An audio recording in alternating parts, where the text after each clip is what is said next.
thanks for coming, Senator Booker. We really appreciate it. I'm actually going to read my question because I know I'm going to forget it because you just totally made me so emotional. I'm afraid I'm going to forget my question.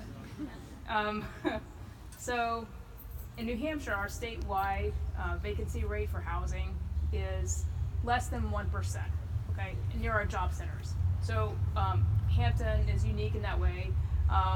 We have a seasonal rental market that depends on our influx of tourism, and in the wintertime that goes down. So the transients in our community contributes to challenges with children, schools, local service providers, and I just want to know what you have planned for addressing the housing challenges that New Hampshire faces.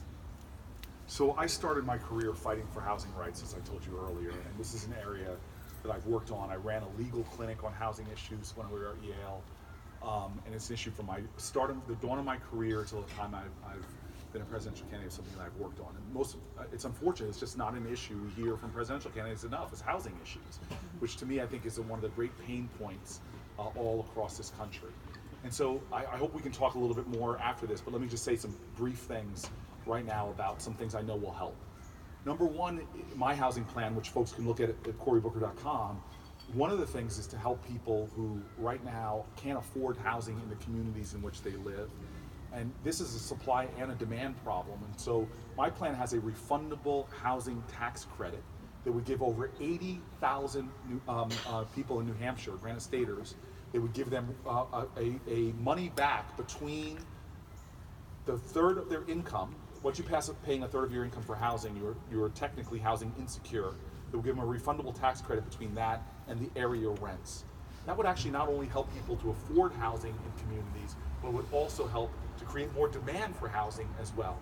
Number two is we have a real problem with restrictive zoning in our communities, which often prevents affordable housing and other housing to be created. So this is a problem that we get at as well in my housing plan, by starting to create carrots and sticks for communities to really encourage them to build more affordable housing and change zoning laws. It's killing cities from the East Coast to San Francisco is a great area where restrictive zoning is really hurting the housing market. And then the final thing is a lot of our housing problems stem from the fact that work does not pay anymore.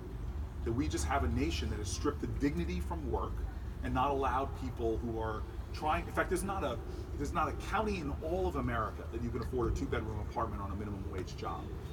And so one of the things I have, a lot of policy pillars that I talk about, but one of the main ones is to virtually double the earned income tax credit. We call it the RISE credit. That would raise the salaries of 150 million Americans and cut poverty in this country in a third. And it's easy to pay for it. You can more than pay for it just by reversing the toxic Trump tax cuts and focusing them on, again, 150 million Americans. But I'm not stopping there, because a lot of housing problems we don't talk about. This is the idea of more courageous empathy that I talk about. And what I mean by that is somebody in here knows someone who, like my mom did for years, who full-time takes care of someone with special needs. Whether it's a special needs child, or in my case, my father had Parkinson's, on dementia that was onslaught because of his Parkinson's. That person doesn't even qualify for the earned income tax credit because we don't call that work. But I call that work, and under my credit, you will qualify for the EITC as well, and you'll get thousands of dollars back from the government also. It also says people who are over 65 years old who don't qualify will. It also says that students who are working and going to school who now don't qualify will qualify. And the last thing I'll say is, especially for older Americans, we have this inhumane thing that says to older Americans that we're going to tell you that you can't age at home. We're going to take away a lot of your freedom. And in fact, we're going to make you, even to qualify for Medicaid, which has a preference towards for nursing homes, we're going to say that you have to burn through your whole life savings and go into poverty just to qualify for the kind of support that we should be giving seniors in our country, just because we honor the elderly. And I'm like, enough of that as well.